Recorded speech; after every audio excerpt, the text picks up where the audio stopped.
Where we're joined by Peter Ford, former British ambassador to Syria. Hello, thank you very much indeed for your time. Now, first of all, I'd like to talk about who it is exactly that has entered Afrin. David O'Byrne, our correspondent in Istanbul, was just talking there of militias allied to the Syrian state. Who are these troops exactly? They are auxiliaries of the Syrian army. They're not official army, but they are paid by the government, and they're a sort of government national defense force. In fact, that is their title, National Defense Force. They're not unlike in Saudi Arabia, you have the National Guard. So these are fully fledged, paid for by the Syrian government forces. And they have carried out many other battles, including many against ISIS. Now, as I mentioned before with our correspondent in Istanbul, Turkey's President Recep Tayyip Erdogan said that he had struck a deal with Russia for this not to happen. We haven't had confirmation from Russia, but if this were true, whose side then is Russia on?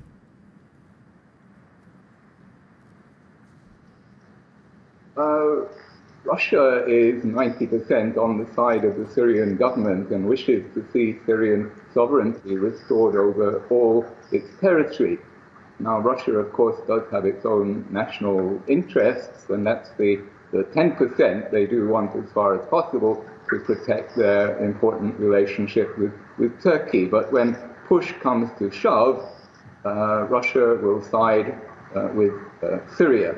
And it's noticeable that the Turks have not been able to use their air force in Afrin. Why? Because the Russians won't let them.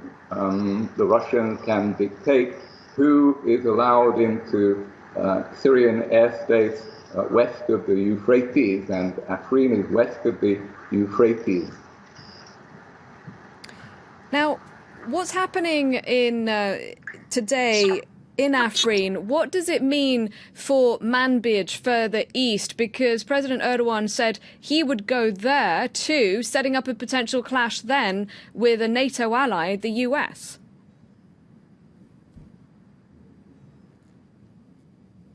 Well, it appears that the Syrian government is willing to take casualties to fight on behalf of the Kurdish area of Afrin, but the US is not willing to fight Turkey to defend the Kurdish-controlled area of Manbij. The Americans just say that if their American forces in Manbij are attacked, they will retaliate.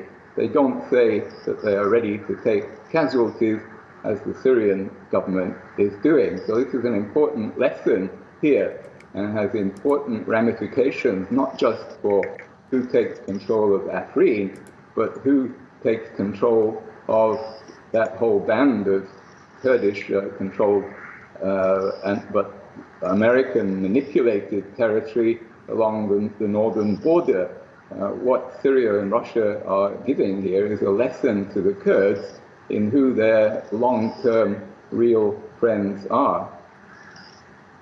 All right, thank you very much indeed for your analysis. Peter Ford, former British ambassador to Syria, joining us there.